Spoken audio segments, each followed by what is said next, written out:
Alright, as we talked about last time, I'm going to get this completely torn down. Start with the head off. Double check the flywheel timing for the ignition. Go back and triple check the exhaust valve timing. And check the whole engine valve and ignition to see if we can get it timed up just right so it'll run really well. So 4 screws on these 2 brackets. Just going to set that aside with everything in it. Right there. And then get the spark plug out of here. And I did loosen the head bolts before I turned the camera on, so the reason that the head is wiggling is because I did loosen that. It was not loose when I was trying to start the other day. So had good compression the other day. The plug looks okay. Alright. Spark plug wire out of the way. Pop the head off.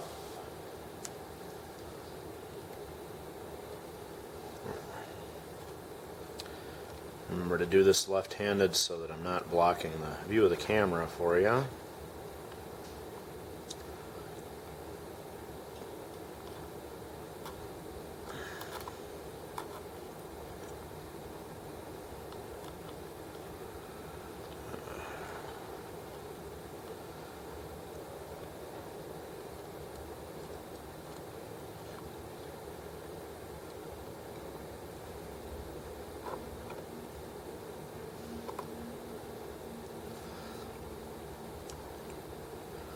These screws are always a lot longer than I think they are.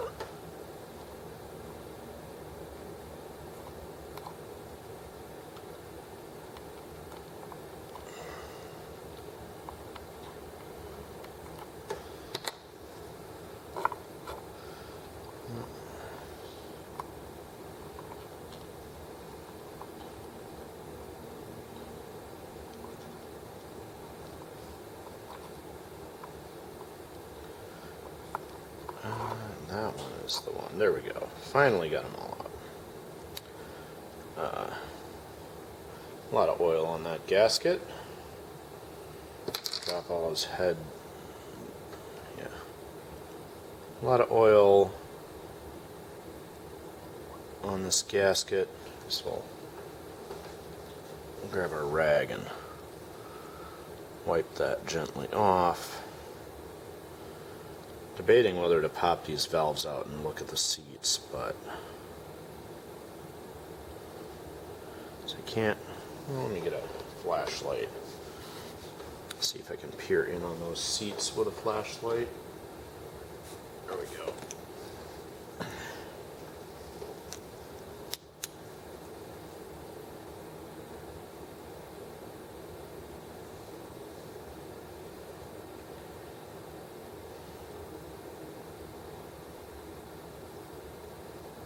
Yeah, I think I see a nice ring in there for a valve seat.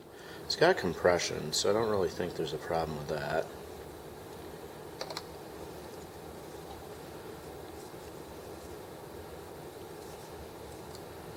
Definitely plenty of oil working its way out past the out into the gasket here, so no problems getting oil to the top of the engine.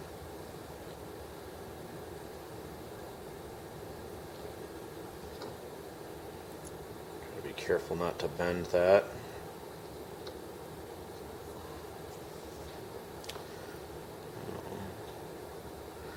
Alright. Push the liner down, feel across the top there, and inspect this. Is there? Oh yeah, there's a definite, you see the definite ring on the copper gasket where the liner is the thing making the seal. If you remember that ET1, the liner was ever so slightly set in below the body of the engine, so it was not quite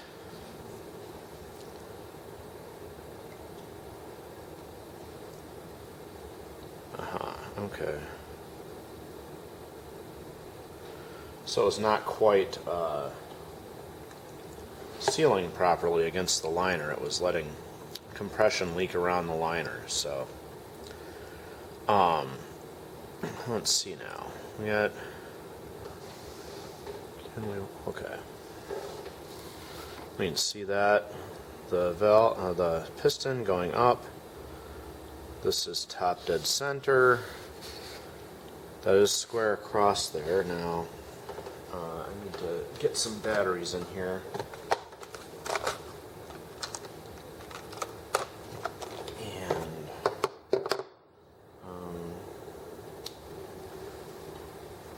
I'm going to just pull this flywheel off and see how that's affixed and triple check it. So we'll do that.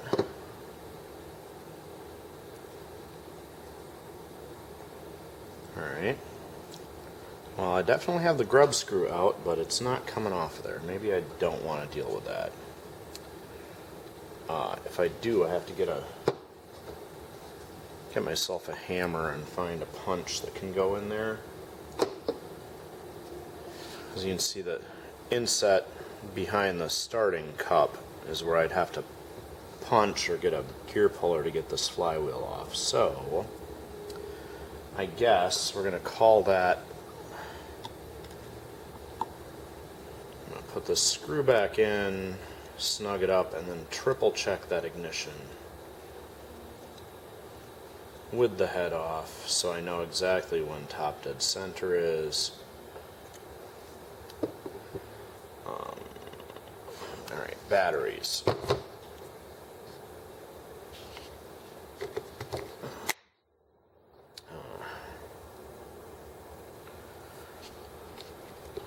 Put the two batteries on the side in, and the middle one. Found if I try to put them in a row, the side one is always the hardest to get in if there's a middle battery. So, perfect. Let's put the spark plug on the wire, and it's gonna lean against the gas tank there. Maybe we'll see it on the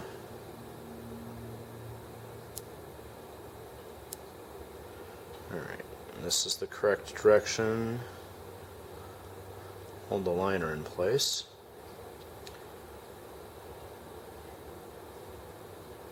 That's the top, and there it fired. It is a little bit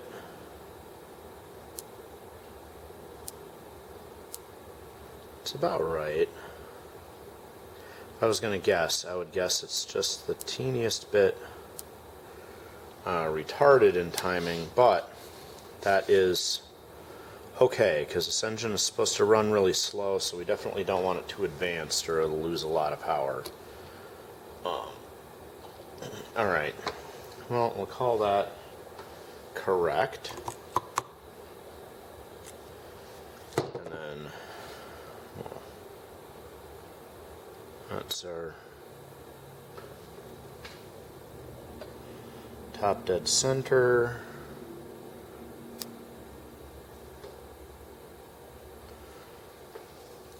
It's not quite square across there. That probably is the issue I had when I was timing it before, is I didn't have a good timing mark on here. So I don't have a marker handy.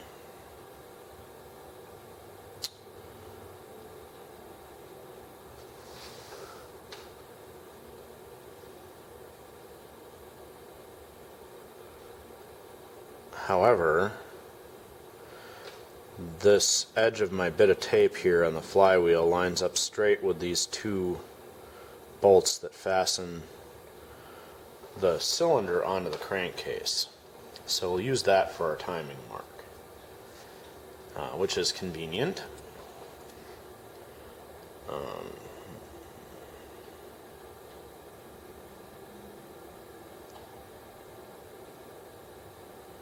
debating whether I should pop these valves out and look at them real quick.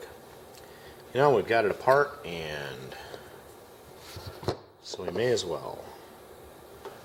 We get a very tiny screwdriver bit. There's the tiny screwdriver bit in my set here. It's a C-clip, so hold the valve in, push the spring retainer, and then carefully use the flat of the screwdriver against the outside of the C-clip. Can I? Oh, this screwdriver bit is not tiny enough to get in behind that C-clip. I'm gonna need like a bobby pin or something.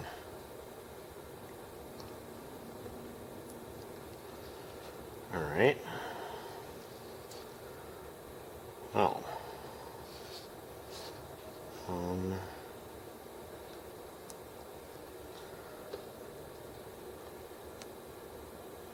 There we go. One of these clips will come off.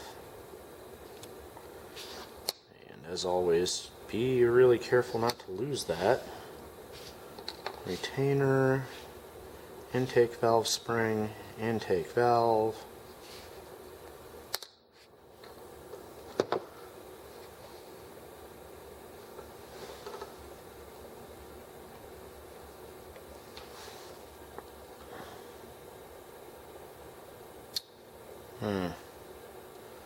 The seat on that is fair to middling, but I have compression, so I guess for the intake valve, trying to decide if I should get some baking soda and try to relap these with baking soda.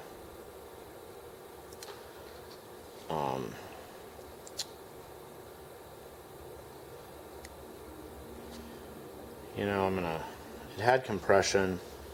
They seem pretty good.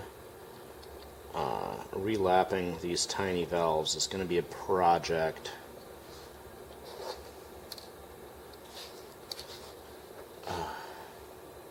Tiny C-clips are always a project. Especially when I forget to bring my tweezers down here.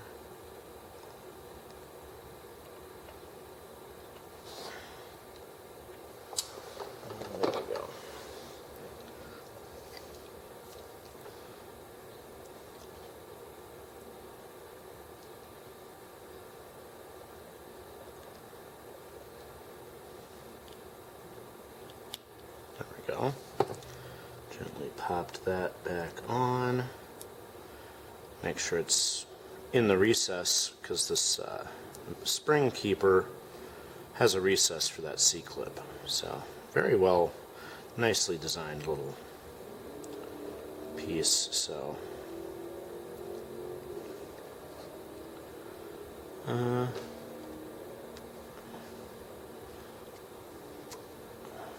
blowing both. It does hold, so. Alright, we'll consider those valves good from investigating the intake and everything. And I had compression, so I'm not real worried about it. Just thought if I noticed anything real bad, I'd deal with it, since this engine is apart now. Alright, time to put the head bolts on. And now that we have a good timing mark and we've triple checked that ignition, drop these in and get that tightened up. And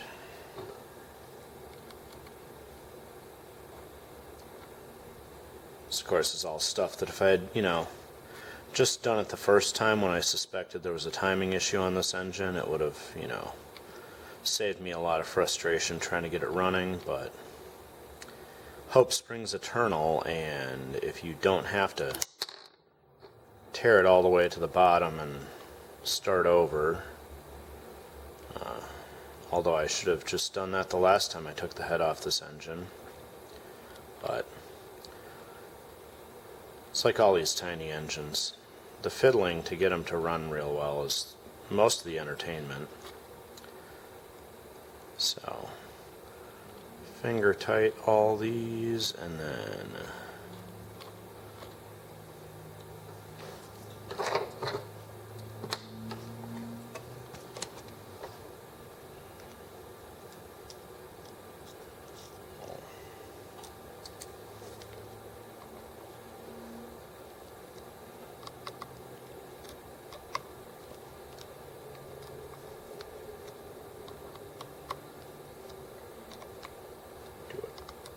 good rotational tightening pattern on them, and that should be plenty tight because this is all brass and copper and tiny fasteners.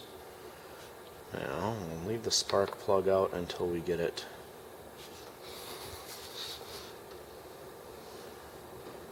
more or less back together, and the dicey part here,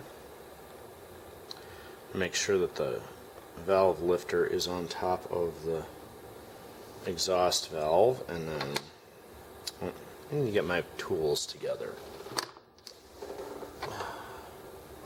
Switched the bit on this, and I was using it to quick spin the screws in and out, so put the bit back in that I need, back to the 1.3 I think it is, from the 1.5.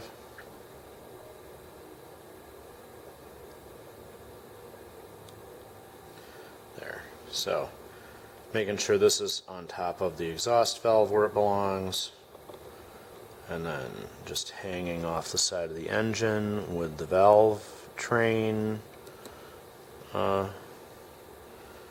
Loosely put those top ones in, put the second stand valve and bearing block in place. Alright, now is top dead center. Where did we get, like, I just let these gears mesh. I didn't even check to see where it was. So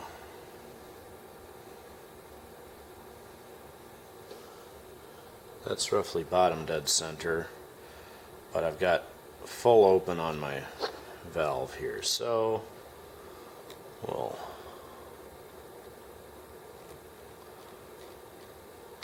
loosen the bottom.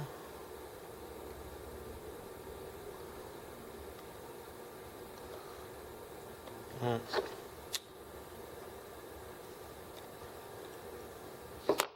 should be able to pull, yep, there we go.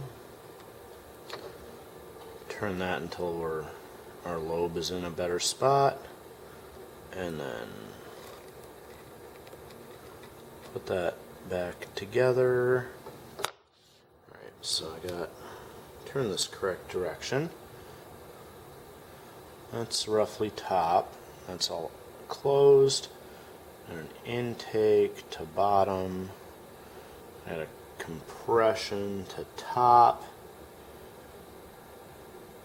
ignition to bottom, and it's just hitting the lobe to open, and it should come around to top, and there's top dead center just as that valve closes. Alright, this might be it. I have a feeling that the last time I must have had this bottom gear out by this bottom gear must have been off by a tooth, because I was using the wrong spot to reference my top dead center.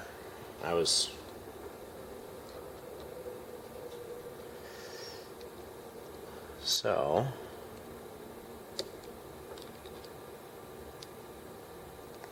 snug that back in place. So we looked, and top dead center is in line from here. Oh, and I already just used the wrong one. I was using this side, and it was this side that we were supposed to use. So I got that in the wrong spot. I'm going to have to move it again. It's okay. Now that we're close, I think what I'll do is loosen the scrub screw down here. Is that still on?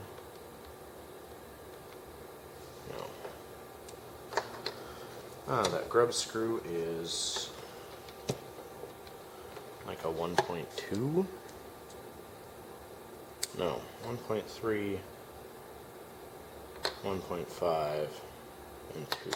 Alright, the big ones were 2, and then 1.5, and now 1.3 is this tinier screw. So I'll loosen that.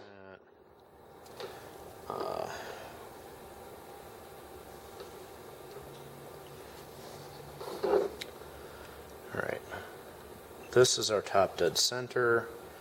We want the cam lobe to have just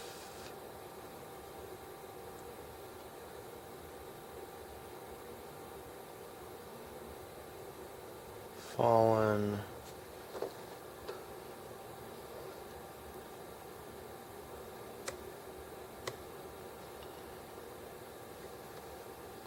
Alright, now I gotta turn this. We got intake, compression, ignition. You see the magnet coming up here too, and then it should be coming up. There's our valve for exhaust, and then it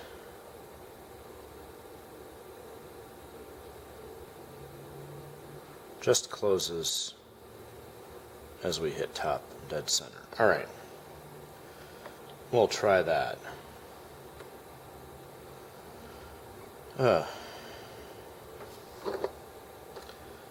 So before, when I was using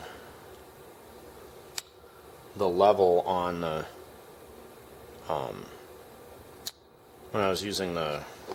here. Alright. Yeah. Okay. So this was our top dead center now, and before I was using that slightly different mark. Yeah. So hoping that this is the right spot. Otherwise we'll have to keep trying, I guess. If it gets worse, or if I get more frustrated, I'll find a way to pop this flywheel off and really get into the mess that is the timing. But at this point I'm mostly playing a guessing game. Whether or not it's educated, I'm sure will be argued out in the comments section. But this is, I don't know, hopefully going to work out. I need to remember to take the batteries out of this since I put them in to check the ignition. And